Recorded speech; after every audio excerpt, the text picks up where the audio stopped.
도시계획제도를 보시겠습니다. 도시계획이라는 것은 도시의 개발, 정비, 관리 및 보전을 위해서 수립하는 토지 이용, 환경, 교통환경, 경관, 안전, 산업 이와 관련된 계획입니다. 즉 도시계획이라는 것은 우리 도시를 어떠어떠하게 개발하겠다라는 청사진을 그리는 겁니다. 자, 이러한 도시계획은 크게 이제 물론 다른 계획들도 많은데 광역도시계획, 도시군 기본, 도시군 관리계획으로 구분을 하겠습니다.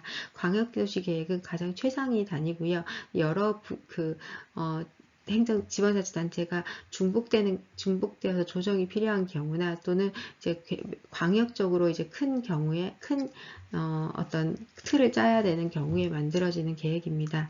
기본계획이나 관리계획에 지침이 되고 있는 가장 큰 개념의 광역도시계획입니다. 물론 이거는 처분성이 없겠죠. 그쵸? 자, 그다음 도시군 기본계획입니다. 장기적 계획으로서 공간의 발전 계획을 제안하는 거고요. 정책 방향을 제시하는 겁니다.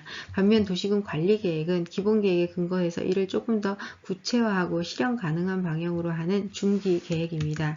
이 중 도시군 기본계획 같은 경우는 장기적인 정책 방향을 설정하는 데 국지이기 때문에 처분성이 인정되지 않고 있습니다. 반면에 도시군 관리계획은요, 구체화된 내용인데요. 이것이 절차를 거쳐서 고시되고 나면은 처분성을 인정을 하고 있습니다. 대표적으로 도시군 관리계획은요, 선택형 문제에서 이러한 형태로 나옵니다. 예를 들면 지구단위 계획 구역 지정 또는 변경계획, 또는 도시개발사업계획, 도시정비사업계획, 도시정비사업계획이 재건축이죠. 자, 그 다음에 도시개발사업과 정비사업이요. 그리고 개발제한구역, 그 다음에 도시자연공원 지정 변경계획, 용도지역이나 용도지구 변경계획, 이런 것들이 이제 고시가 되면 처분성이 인정되는 도시군 관리계획이라고 보시면 됩니다. 자, 이러한 도시군 관리계획 같은 경우는 예를 들면 지구단위 계획이나 또는 개발제한구역이 시험 문제 많이 나오는데 이 경우에 지정 변경 해제되는 경우에도 도시계획법상 절차를 반드시 따라야 합니다.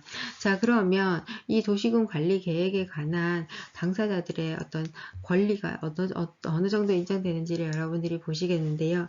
이러한 유형은 어떤 형태로 시험 문제가 나오냐면 당사자가 일정한 계획을 만들어주세요. 수립해주세요. 또는 입안을 하거나 신청을 하는 거죠. 또는 우리 지역에 개발제한구역이 지정되어 있는데 제발 좀 해제해 주세요 라고 요구하는 거죠. 자, 이러한 형태이기 때문에 대부분 거부 처분의 형태로 나타납니다. 당사자가 뭔가를 요구하는 거죠. 자, 그랬는데 이 거부 처분이 성립하기 위해서는 신청 행위가 처분이어야 하고 그 다음에 행정청의 거부로 인하여 신청인의 법률관계에 변동이 발생해야 됩니다.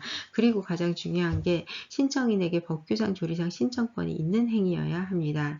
자, 그래서 우리 법원에서 도시군 관리계획에 관한 법규상 조리상 신청권이 인정된 사례와 부정된 사례를 구분해서 이제 구분을 해보았는데요.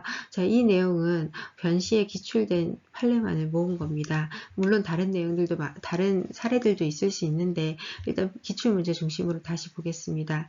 일단 도시계획시설 결정입니다. 도시계획시설 결정은 계획 변경 신청권 시설 결정에 대해서 이해관계 있는 주민이 계획 변경 신청을 했을 때, 그 다음에 도시계획법상 도시관리계획에 관해서 토지 소유자가 위반 신청을 했을 때, 그 다음에 문화재 보호구역 내 토지 소유자가 문화재 보호구역을 해제해 주세요 라고 지정 해제 신청을 했을 때, 이 경우에 우리 법원은 법규상 조리상 신청권이 있는 것으로 인정을 했습니다.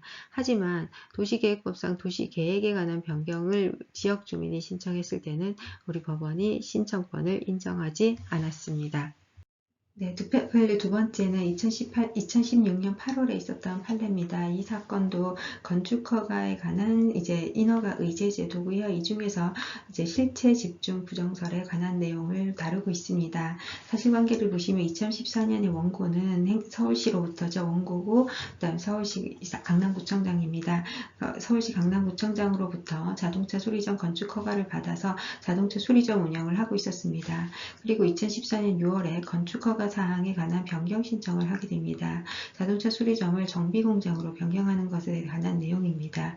이에 대해서 2014년 8월 피고는 강남구청장이죠. 원고에게 이 지역이 서울시 종합발전계획을 이제 수립할 만한 하는 지역이기 때문에 이 계획을 수립할 때까지 정비공장을 허가할 수 없다라는 취지로 변경 신청에 대한 거부 처분을 하게 됩니다. 관련 법령을 보시면 건축허가를 받으면 이 다음 각호의 사항들을 신고한 것으로 본다라고 해서 그 안에 이제 국토계획법에 관한 개발행위 허가 내용이 들어있었던 겁니다.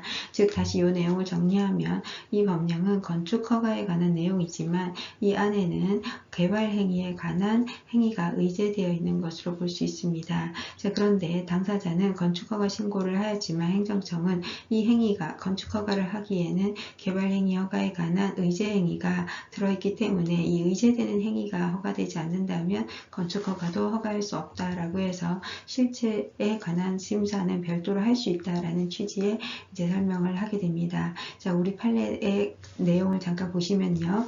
국토계획법상 건축에 관한 개발행위 허가가 관한 개발행위 허가가 의제되는 건축허가 신청이 개발행위 기준에 부합하지 않는 경우입니다. 자, 요게 A라면 요게 B죠. 그쵸? 이 건축허가 신청이 이제 주된 행정행위이고 이에 의제되는 개발행위 허가 기준입니다. 국토계획법상이요. 이것에 부합하지 않는 경우에 허가권자는 이를 거부할 수 있습니다. 왜냐하면 실체에 집중되는 것은 아닙니다. 다만 절차가 집중될 뿐이라고 했죠. 이 인허가 의제 제도에 의하더라도요.